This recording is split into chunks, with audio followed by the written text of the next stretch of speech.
Hey guys, it's Miss Bergelson talking to you about your next project, which is going to be a digital collage of found color. So usually a collage is cut paper, but this is going to be, oh, I think there's no volume on, is there? That's not good.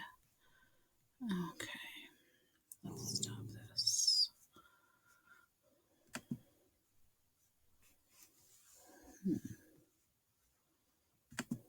Color. And the first one is going to be a found color digital collage. So I need to explain that a little bit. Before I even explain the project, you may have noticed when you were doing your black and white pencil extension, whether you just did it this last week or whether you did it back when we were still at HCC, that black and white is not as obvious as it sounds. Because when you start trying to you glue it onto a paper and you start trying to color in the black parts or the white parts, you might find, oh, my pencil is way too gray, it's not really black. Or you might find this black actually looks kind of brownish or purplish, or the white looks kind of yellowish in the picture compared to the white of the paper, or looks kind of pinkish. If you've ever painted or gone to pick out color for painting a room in your house, so you go to like Home Depot or Wall Hours or whatever, and you see those walls and walls and walls of color samples. There's not one white. There's like, hundreds of whites that you can choose, and blacks, and any color. There's a huge, huge range. And so that's what this project is about, is getting you to notice the variety within what we call red or yellow or whatever the color is. One thing that I found that I thought was super cool was this video, which I already have it open here, so I'm just going to click to it. And it's about, let me also show you the website. It's about an organization called washtoshore.org. And the main artist in it, which is a woman named, I'll have to read her name, Angeline Hasseltine Posey, decided that she saw plastic on the beach, and she was like, you know what? I've decided I'm going to make art, never buying supplies again. And she says her goal is to put herself out of business. So she has volunteers and other artists that work together and make these unbelievable sculptures completely out of found plastic. So I don't know how well you can see this here, but you can come to this site later. If you look at this sea turtle, right, that's like blacks and grays, every single thing in there is a found piece of plastic. In the jellyfish, in the coral. Let me just show you this little clip from the video now. And I thought, you know what if I never, ever purchase another piece of material for artwork again? What if I only use what was on the beach? We don't ever color anything that we get from the beach. We never add any color to it. We don't need to add any kind of anything, because you get everything you ever needed comes in to make these sculptures, because plastic comes in every color, every type, everything and anything you ever wanted can be made of plastic. Every piece of plastic that's ever been made is still on the earth.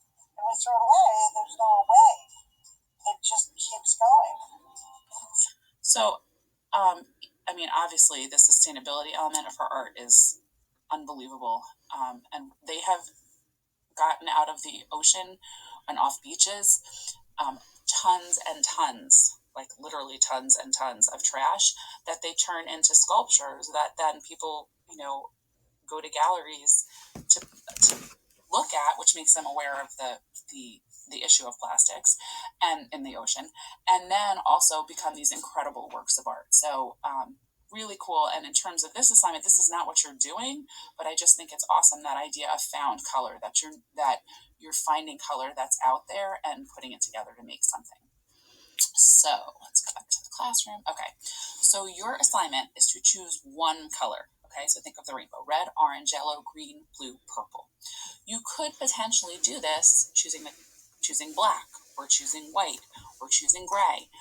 We're hoping to turn everybody's little digital collages into a rainbow, so that's why we're staying away from the neutral colors. But if it's very important to you that you want to do, shades of brown or something, let me know. I'm sure that's fine.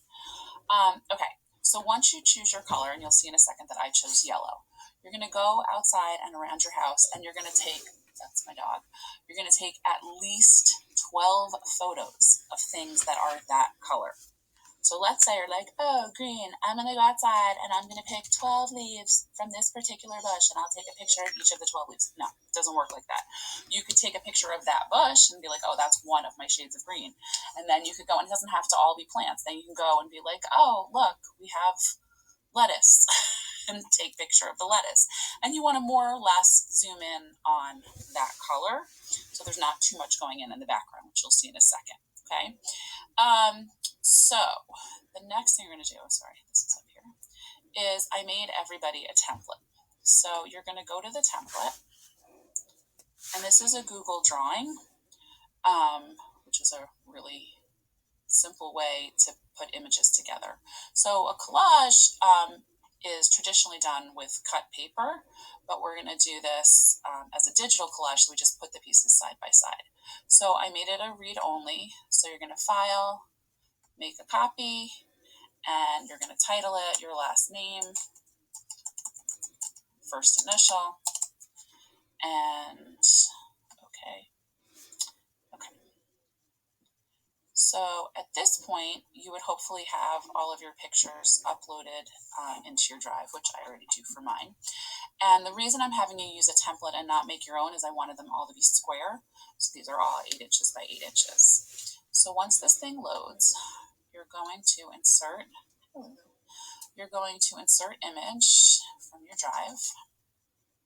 And I cropped my images a little bit in on my iPhone before I uploaded them. So, just to crop out some of the extra stuff. So they were more focused on my color yellow. Loading. Okay. So here are some of my yellows. So there's some lemons from my kitchen. This is like, I think this one is a close-up of dish soap. It's really cool. So I'm going to pull that one in. Boop. Come on over. Okay. Now, you're going to decide how all of these things are going to lay together, what's going to be big, what's going to be small within your square. But every one of those, at least 12 colors has to show. So obviously I can't have something be this big. So I'm going to make this smaller. Now, normally when you're moving images around in a document, you always want to go from the corner because you don't want to change the proportion. It's not as important for this one because, Barkley, please stop crying. It's not as important for this one because it's not about what the image is as much as it is the color. So this is a funny thing. This is a yellow t-shirt of my son's, but look how orange it is when I put it next to that one, right? All of a sudden it's like, oh my God, is that even yellow? And that's one of the things that we want you to start to notice. So this was, I'm trying to remember, this was like some art bag that I got somewhere that's like made of plastic. So as you start putting your picture, this is I like this one. This is totally blurry, but it totally works anyway. This is a close-up, and you can see it's like reflected of a painting, or actually a drawing that my uncle did of pears. So it's blurry, but I kind of like that about it. Now, if I wanted that other piece to show that just got covered up, you just go to arrange, and I can go to order, and I'm just going to send this to back, right? And then it comes through. This is a piece of a little pillow that I have, just a section that had a little flower. I guess I was doing yellow because it's very springy, and it's also my mother's favorite color, and today is Mother's Day. Here's a dandelion. Now, as you're putting these pieces in, you want to think about what is visually pleasing to you. Like, do you, don't just plop the things in. There's no right or wrong, but you want to think about what makes this, something that works for you as a composition. So for me, when I'm looking at this, having the really blurry things kind of big, I actually am not loving that, so I might play around with that. Okay, So here's one that I started yesterday, which I actually just find I like better. So like I was saying, like some of the, hadn't even put in the blurry things, but I like having the images have a little bit more crispness to them and not be so, let me just go back to this one. Oops, that's not what I wanted to do. Not be so sort of amorphous. I like if I were to make some of the blurry things smaller. That's just me. I just personally like that a little bit better. And then I would play around with the direction of them. But here's the one I liked so far. So you can see there's all kinds of things in here. My son actually helped take some of the pictures. So this is actually like a paper mask that we had laying around.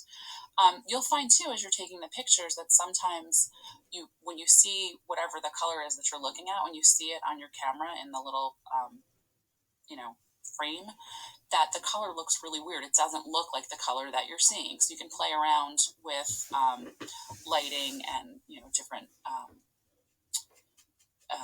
ways to adjust that. But you should be finding at least 12 different versions of that color in 12 different objects or whatever. I don't want it to be that you're like, oh, I'm going to look online and find 12 things and then crop them. It should be that you're going out and taking 12 pictures, and I'm pretty sure we can tell.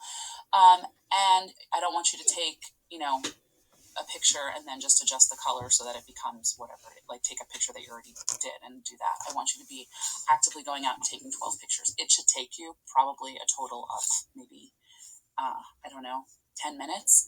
And then putting this together will probably take you another, 15. It's not a very demanding project. But I think the results are going to be really cool. In the end of this, there should be no white space. So I didn't finish mine, but you will finish yours. And I can post this as a sample too. So this will eventually have no white space whatsoever. And in the end, you'll have all these different versions of the one color so that we kind of see that range, that variety. And I think it's going to be really interesting. And then our hope is to put them into some kind of larger, why is this not working? Some kind of larger rainbow, which I think is going to be really cool. Oh, I have to send it all the way to the back. Send it back. Okay, so I know, as usual, I was pretty chatty, but hopefully that makes sense. And I'm looking forward to seeing them. If you have, and so is Miss Manoli, obviously. If you have any questions, just let us know. We are always available.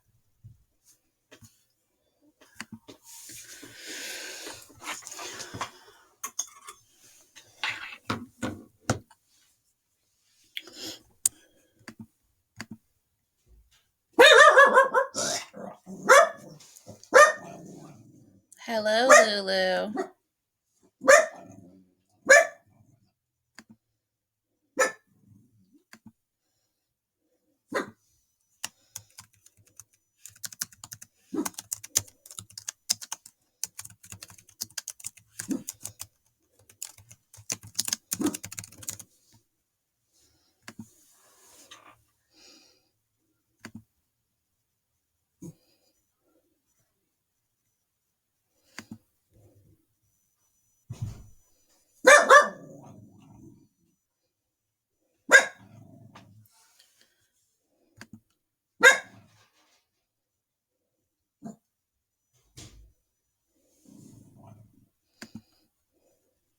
Took some stuff in that you got. Okay. Okay. Like what? Chicken. Okay. I'll be right down, honey.